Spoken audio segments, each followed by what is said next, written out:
Hello everyone, আসসালামু আলাইকুম। আজ আমি আপনাদের তৈরি করে দেখাবো দই চিরা আর ফ্রুটসের কম্বিনেশনে ভীষণ মজার একটি ডেজার্ট। আশা করছি আমার আজকের ভিডিওটি আপনাদের কাছে ভালো লাগবে।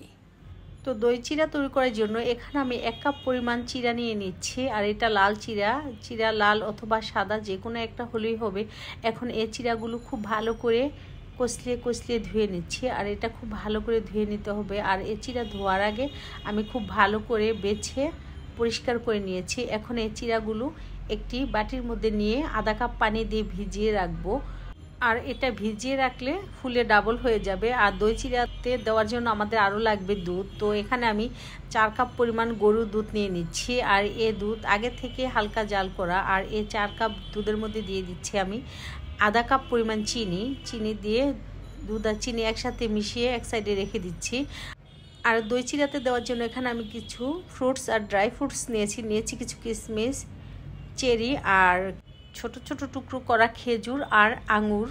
আরও নিয়েছি 2 ধরনের মিষ্টি, সাদা মিষ্টি, লাল মিষ্টি আর কলা স্লাইস করে কেটে নিয়েছি। আর নিয়েছি তরমুজ ছোট্ট একটি চামচ দিয়ে গোল গোল করে কেটে নিয়েছি। আর দই চিরা তৈরি করতে আমাদের লাগবে দই। তো এখানে আমি মিষ্টি দই নিয়েছি। আর এটা আমার ঘরে পাতা মিষ্টি দই। আর মিষ্টি দই কিভাবে তৈরি করতে হয় তার ভিডিও আমার চ্যানেলে দেওয়া আছে, চাইলে দেখে নিতে পারেন। এখন দুধ আর চিনি জাল করে নিব। আর এই দুধ জাল করতে করতে দুধ অনেক ঘন করে নিব। 4 কাপ পরিমাণ দুধ যখন 2 কাপ পরিমাণ হবে তখনই এই দুধ চুলা থেকে নামিয়ে নিব। আর চুলার আঁচ মিডিয়াম টু লো আঁচে রেখে এ দুধ একটু সময় নিয়ে জাল করে নিব। তো এ দুধ জাল করা হয়ে গিয়েছে। এখন এটা নামিয়ে এক সাইডে রেখে দিব ঠান্ডা হওয়ার জন্য। আর এটা ঠান্ডা হওয়ার পর নর্মাল ফ্রিজে রেখে দিব আরও ঠান্ডা হওয়ার জন্য।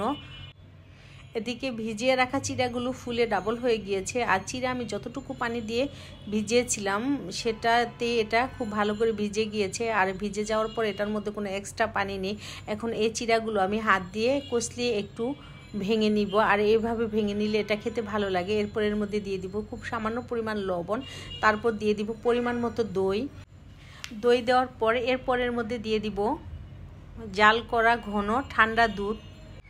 আর এখানে দুধের পরিমাণ একেবারে মেপে দিতে হবে না, পরিমাপ অনুযায়ী দিলে হবে। তবে এই দই চিরা একটু পাতলা খেতে ভালো লাগে। আর দুধ দেওয়ার পর এর মধ্যে দিয়ে দিচ্ছি আমি 2 ধরনের কিশমিশ, তারপর দিয়ে দিচ্ছি কেটে রাখা খেজুর, এরপর দিয়ে দিচ্ছি কেটে রাখা আঙুর।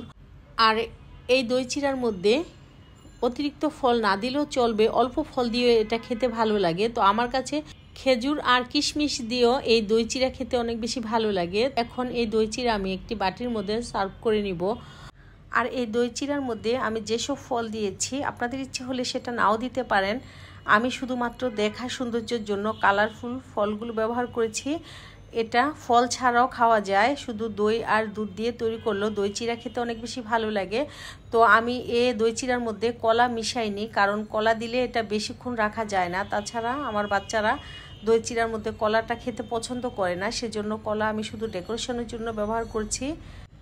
আর এখানে দেওয়ার জন্য তরমুজগুলো আমি গোল গোল বলের মতো করে কেটে নিয়েছি।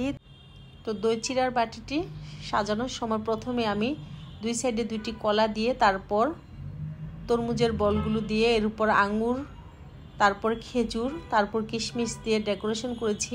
আর এরপর আমি আরেকটি গ্লাস এভাবে সাজিয়ে নেব। আর সেটার মধ্যে আমি চেরি ও মিষ্টি দিব। তো 2টি গ্লাস আমি দুভাবে সাজিয়ে নিয়েছি। তো এখানে যে কলা দিতে হবে, চেরি দিতে হবে এমন কোনো কথাই নেই।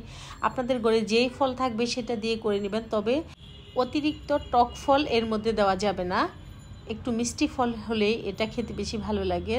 তো আমার আজকের ভিডিও এ পর্যন্তই। সো মাই ইয়ামি দই চিরা is ready to serve. So my lovely viewers, please support me and subscribe to my channel for more delicious recipe. Thanks for watching.